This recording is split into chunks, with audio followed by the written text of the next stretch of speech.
পার্লামেন্টে যখন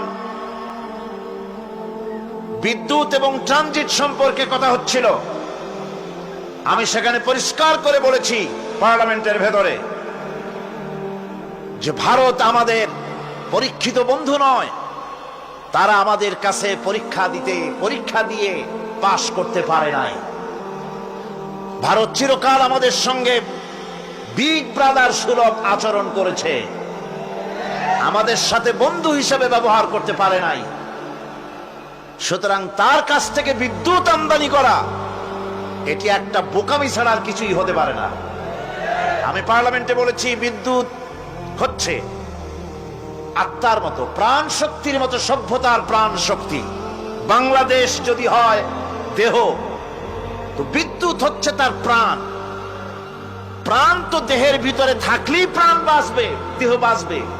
আর দেহ থেকে প্রাণ যদি বন্ধুর হাতে তুলে দেওয়া যায়, এমন বন্ধু যে সত্যিকারের বন্ধু হিসাবে পরীক্ষিত নয়, তাহলে আমার জান দেব আর একজনের কাছে, আমি থাকবো এইখানে, তাহলে কি আমার দেহ বাঁচবে? বাঁচবে না। ওরা বিদ্যুৎ তার কাছ থেকে আমদানি করতে হলে সে আমাদের কল কারখানা, বিদ্যুৎ হাতে পায়ে ইন্ডাস্ট্রি, কল কারখানা চিপে ধরে এর জান কবজ করে ছেড়ে দেবে। সুতরাং ওরা আমাদের বন্ধু, এক সময় বন্ধুত্বের পরিচয় দিয়েছিল, আমাদের শরণার্থীদেরকে জায়গা করে দিয়েছিল। আমাদের দেশের 1971 সনে সেই যুদ্ধকালীন সময় ওরা আমাদের দেশের লক্ষ লক্ষ মানুষকে আশ্রয় দিয়েছিল, শরণার্থী শিবিরের আড়তদারির ব্যবসা খুলে নিয়েছিল। সেই ব্যবসার পয়সা যখন দেশ স্বাধীন হয়ে গেল, 1 মাসের ভিতরে তারা 30,000 কোটি টাকা বাংলাদেশ থেকে চুরি করেছে, লুট করেছে।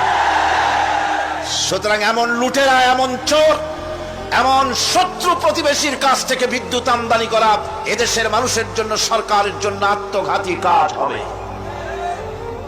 বলতেছিলাম, শান্তি প্রতিষ্ঠার জন্য মানুষেরা বহু চেষ্টা করেছে, সার্ক তৈরি হলো, সার্ক শান্তি দিতে পারে নাই। পেরেছে? সার্ক পারে নাই, লিগ অফ নেশনস পারে নাই, ইউনাইটেড নেশনস পারে নাই, কেউ পারে নাই। শান্তি প্রতিষ্ঠা করেছিলেন জনাবে মুহাম্মদ রাসূলুল্লাহ সাল্লাল্লাহু আলাইহি ওয়াসাল্লাম। সেই শান্তি তিনি প্রতিষ্ঠিত করেছিলেন কি দিয়ে? কি দিয়ে? চিল্লায় বলেন, কে দিয়ে? সেই কোরআনে কারীম, সেই কোরআনে কারীম বলছে, সেই কোরআনে কারীম বলছে আনুগত্য করতে হবে পরিপূর্ণরূপে, গোলামি করতে হবে আল্লাহ পাকের, তাহলেই শান্তি হবে। পৃথিবীর কেউ আমাদের দিকে রক্ত চক্ষু নিয়ে তাকাতে পারবে না। আমি বারবার বলেছি, আমার প্রতিবেশী এবং আমার আশেপাশে অনেক হাঙ্গর আছে, কুবির আছে, দানব আছে, কিন্তু ওদের চাইতে আমাদের শক্তি এক দফা অনেক বেশি। সেই শক্তি অস্ত্রের নয়, সেই শক্তি হচ্ছে ইমানের। সে শক্তি কিসের? ইমানের শক্তি। আর ওই ইমানের শক্তি আসে কেবলমাত্র আল্লাহর গোলামি করলে, আল্লাহর দাসত্ব করলে, যে কথা গতকাল সূরা ফাতিহা থেকে আমরা আলোচনা করেছি। আসুন আল্লাহ পাকের কোরআন থেকে আমরা শুরু করি, ইমানি শক্তি তাজা করি। মর্দে মুজাহিদ হতে হবে, ময়দানে ঝাঁপিয়ে পড়তে হবে, প্রয়োজনে রক্ত দিতে হবে, প্রয়োজনে জীবন দিতে হবে, প্রয়োজনে ফাঁসির মঞ্চে চড়তে হবে। যেহেতু মুসলমান জন্মগ্রহণ করে, মৃত্যু তার একবারই হয়। ইমানদার বীর পুরুষের মৌত হয় একবার, আর কাপুরুষের মৌত হয় অনেকবার। ঠিক কিনা?